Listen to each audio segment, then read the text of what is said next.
Hello दोस्तों, light class में आपका स्वागत है। कक्षा 10th के ऑब्जेक्टिव क्वेश्चन देखेंगे। अध्याय यूरोप में राष्ट्रवाद पार्ट 1 है। चलिए, पहला हमारा क्वेश्चन होगा, गैरिबाल्डी पेशे से क्या था? गैरिबाल्डी पेशे से नाविक था। Option number D. एग्जाम के लिए इम्पोर्टेंट क्वेश्चन है, इसको आप लोग अच्छे तरह से देख लीजिएगा। चलिए, हमारा दूसरा नंबर क्वेश्चन होगा, यूरोप का मरीज किसे कहा जाता है? यूरोप का मरीज तुर्की को कहा जाता है। Option number C. चलिए, अगला हमारा क्वेश्चन है, पूछेगा, यंग यूरोप चाहे यूरोप की स्थापना किसने की थी? मेजनी ने की थी। Option number B.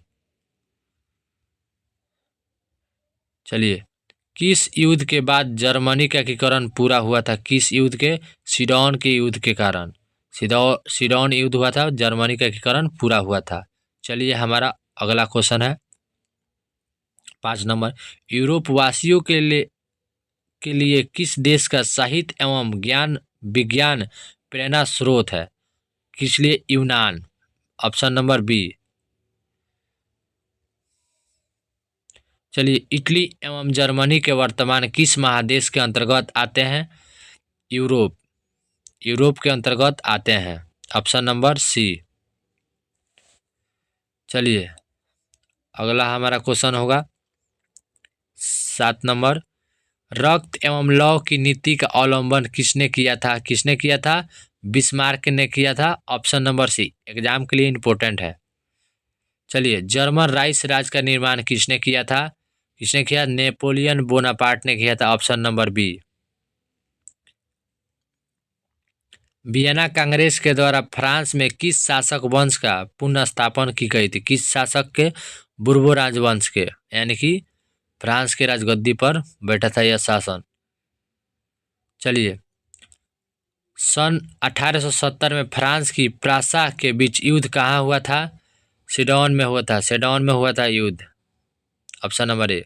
चलिए, 11 नंबर, जाल्बेरियन एक संस्था थी, क्या थी? व्यापारियों की थी। Option number B. बिस्मार्क निम्न में से क्या था? बिस्मार्क कूटनीतिज्ञ था। Option number D. 1829 ईस्वी में एंडियानीपोल की संधि किस देश के साथ हुई? किस देश के साथ हुई थी? तुर्की के साथ हुई थी। ऑप्शन नंबर ए। इटली एवं जर्मनी के एकीकरण के लिए विरोध निम्न में से कौन सा देश विरोध कर रहा था? रूस कर रहा था। नहीं, रूस नहीं, ऑस्ट्रिया कर रहा था। ऑप्शन नंबर सी। फ्रैंकफर्ट की संधि कब हुई थी?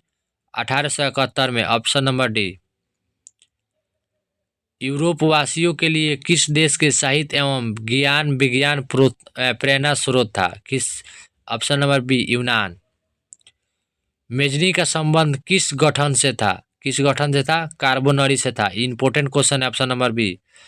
काउंट काबूर को विक्टर इमैनुअल ने किस पद के पर नियुक्त किया था? प्रधानमंत्री के। बढ़िया क्वेश्चन है। ऑप्शन नंबर सी लगा दीजिएगा। चलिए, वियना कांग्रेस में राष्ट्रवाद सम्मिलित नहीं था। Option number D, Germany. चलिए, अगला नंबर क्वेश्चन है, वियना कांग्रेस में पवित्र संघ की योजना किसने प्रस्तुत की थी? ऑप्शन नंबर ए, रूस ने। यंग इटली का स्थापना कौन था? मेजनी था। Option number C. चलिए, न गुएल्फ आंदोलन कहाँ हुआ था? इटली में हुआ था। ऑप्शन नंबर ए। चलिए, अगला क्वेश्चन है, चार्टिस्ट आंदोलन कहाँ संपन्न हुआ था? इंग्लैंड में। Option number D.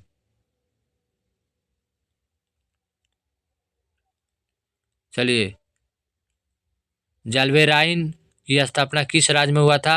प्रासा में। ऑप्शन नंबर ए।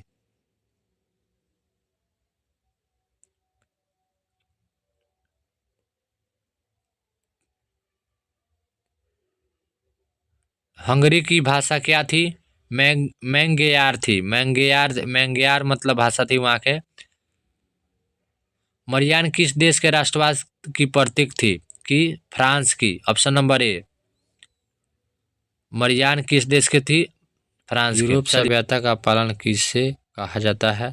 किसे कहा जाता है? यूनान को। यूनान को कहा जाता है। Option number D. चलिए, एक्ट ऑफ यूनियन किस वर्ष पारित हुआ था? 1688 में। 1688 में, ऑप्शन नंबर ए। नेपोलियन की संहिता किस वर्ष लागू हुआ था? 1804 ईस्वी में, ऑप्शन नंबर डी। चलिए, कार्बोनारी की स्थापना किस वर्ष हुई थी? 1810 ईस्वी में, ऑप्शन नंबर ए। चलिए, अगला क्वेश्चन है हमारा, देखिए, जर्मनी के एकीकरण के लिए बिस्मार्क ने कितने युद्ध किए थे? कितने युद्ध किए थे? 3 युद्ध किए थे, ऑप्शन नंबर सी। यूनान के स्वतंत्र संग्राम में किसकी पराजय हुई थी? इसकी पराजय हुई थी, तुर्की की पराजय हुई थी, ऑप्शन नंबर बी। 1789 ईस्वी की फ्रांसीसी क्रांति के समय वहां के राजवंश का शासक कौन था? बुर्बो था, ऑप्शन नंबर सी। प्रासा का शासन कौन था? विलियम प्रथम, ऑप्शन नंबर डी। मेटरनिख, आगे देखेंगे, मेटरनिख कौन था? मेटरनिख कौन था? एस्ट्रिया का चांसलर था, ऑप्शन नंबर ए। मस्त भी यही क्वेश्चन है। चलिए, अगला क्वेश्चन है,